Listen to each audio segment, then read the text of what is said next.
Quand j'étais enfant, j'étais un mauvais élève. J'étais un mauvais élève parce que j'avais peur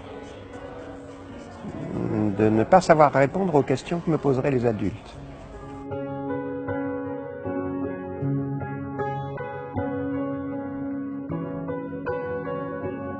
Et toute cette peur de l'enfance est devenue une connaissance. Et mon travail d'adulte, c'est de les guérir de cette peur. La réaction des adultes est toujours la même. Eux aussi ont peur. Ils ont peur que le fils ne réussisse jamais. Et les professeurs aussi ont peur. Ils ont peur d'être de mauvais professeurs. Tout ça, c'est une affaire de solitude. Solitude de l'enfant, solitude du professeur, solitude des parents. Très bien.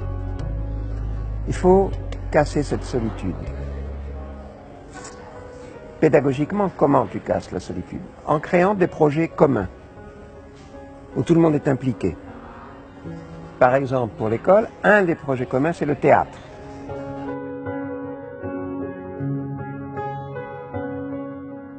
Alors que je mentais beaucoup à un professeur de français, parce que je ne faisais pas les devoirs et j'apprenais pas les leçons, il m'a dit, c'est bien, tu as beaucoup d'imagination, c'est bien. Maintenant, au lieu d'utiliser ton imagination à fabriquer du mensonge, écris-moi un roman. Donne-moi 10 pages par semaine. Je ne te donne plus de rédaction à faire, je ne te donne plus de leçons à prendre. Tu fais juste ce roman pour moi, 10 pages par semaine. Et ça m'a sauvé, ça. C'est-à-dire que ce professeur a transformé un élève passif, il l'a transformé en un élève actif. C'est-à-dire qui écrit un roman. Les jeunes aujourd'hui, les enfants, tout petits, déjà dans le berceau, sont considérés par la société de consommation comme des clients, qui sont des publicités pour les pousser à consommer des tablettes, à consommer des portables, à consommer des vêtements, à consommer. Et ça, c'est leur culture. C'est la culture quotidienne. Et ces enfants arrivent à l'école. Et ils vont se conduire vis-à-vis du professeur comme des petits consommateurs. Moi, professeur, je ne m'adresse pas à tes désirs, je m'adresse à tes besoins fondamentaux. Le besoin d'apprendre à lire, le besoin d'apprendre à compter, le besoin d'apprendre à penser, à réfléchir. La plupart de ces besoins sont antinomiques avec tes désirs. Et c'est pour ça qu'il est beaucoup plus difficile d'être professeur aujourd'hui que dans les années 50, où les enfants n'étaient pas encore les clients de la société marchande. Et le problème, c'est que l'enfant, tout petit, dans son berceau, lui, il va croire que son désir est un besoin fondamental. Il va croire que son bonheur dépend de la satisfaction d'un désir qu'il prend pour un besoin fondamental.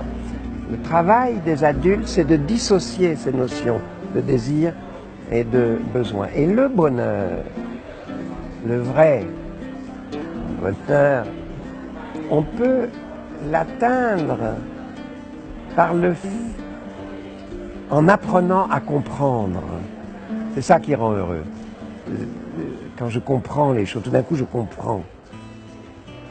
Je comprends que la publicité est mensongère. Je comprends que la compréhension est une bonne source de bonheur véritable. Je pense qu'on ne peut pas se défausser de ses propres responsabilités sur une institution.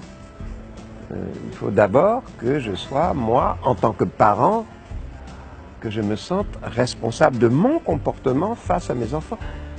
Qu'est-ce qui fait l'éducation des enfants? C'est l'exemple.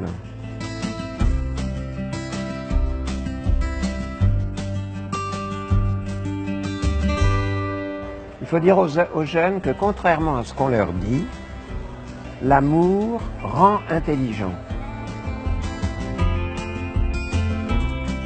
Au fond, tu as 3 types de personnes. Tu as les passeurs. Tu as les gardiens du temple, ceux qui considèrent que ce qu'ils savent, c'est leur propriété privée, que les autres sont indignes de le savoir. Et puis la troisième catégorie, c'est ceux qui s'en foutent. Incultueux. Donc le passeur, c'est celui qui prend en considération sa propre culture et qui sait que ça ne lui appartient pas, que ça peut faire le bonheur des autres. Si je t'emmène voir ce soir un film que j'ai adoré, tu vas être heureuse si toi aussi tu l'adores. C'est ça, déjà, être passeur. Mes enfants, c'est très simple. Ce que vous savez, ce que tu sais, ne t'appartient pas. Ce n'est pas ta propriété privée. Elle ne fait que passer à travers vous. Et une de votre raison d'être sur Terre, c'est de partager ça. Arrête d'avoir peur, sois curieux. Sois curieux. La curiosité est un bon remède contre la peur.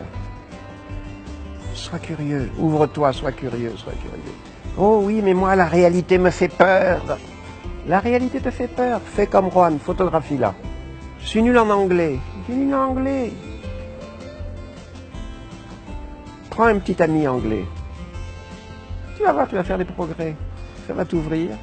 Ouvre, ouvre, ouvre. Sois curieux. Ne te referme pas.